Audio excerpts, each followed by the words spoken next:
Ladies and gentlemen, boy, do we got something to talk about. Happy baseball season. Hello, Astros shame tour. The LA Dodgers, Joe Kelly threw behind Alex Bregman just slightly, a slight 96 mile per hour fastball, a little bit high near the head. No joking, man. Let's be completely clear here. I don't believe in the throwing at someone's head. That shouldn't be a joking matter. That's a serious problem. But it's interesting in the context here because Joe Kelly is about to serve a 13% of the season suspension, 8 games, because he threw out a player. And after the game, when asked about his throw or that throw, he said, you know, his accuracy's bad. He didn't admit to doing it, which is interesting because he denied doing it on purpose. He denied doing it, and there's no evidence and there's no proof that he did it on purpose. The only person that knows if that was an intentional throw was Joe Kelly. Why do we talk about that? Because the reason he threw at the Astros, let's make no mistake about it, he did it on purpose. Not the point though. It was just like the Astros purposely cheated to win a World Series, which is interesting because if you're going to tell me nobody on the Astros is going to get suspended for what they did, none of them, you know, admitted to doing it, you know, they just kept their mouths shut, didn't call anybody out, even though they all knew they did it, they all knew they cheated, they all knew they got away with it, kind of like Joe Kelly knew he threw at this batter, but didn't admit to doing it. It's interesting.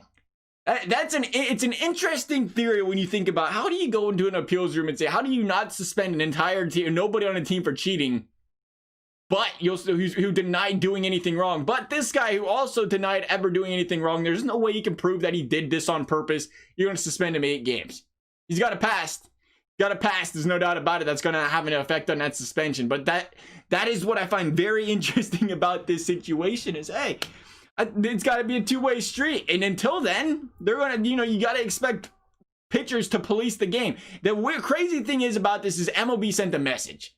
MLB sent the message and said, we don't care that the Astros cheated, but in the way of baseball trying to go out and police itself against these Astros players, they're against that. They sent a direct message. You go out there and you try to hit any of these players, bang. Expect a suspension, expect when that's going to hurt, and it's going to hurt a lot. And they made an example out of Joe Kelly for that right there. And that's tough. That's a tough pill to swallow for a lot of people outside of Houston. I get the safety of the game, but I get that, I think, right? I think you got to draw a line at some point where you can't be throwing a ball at somebody's head, not 96 miles an hour. I don't think he intended to hit him. I think he intended to throw it behind him, which he did, but you never know. You let it slip a little bit and you miss your mark, and it's dangerous.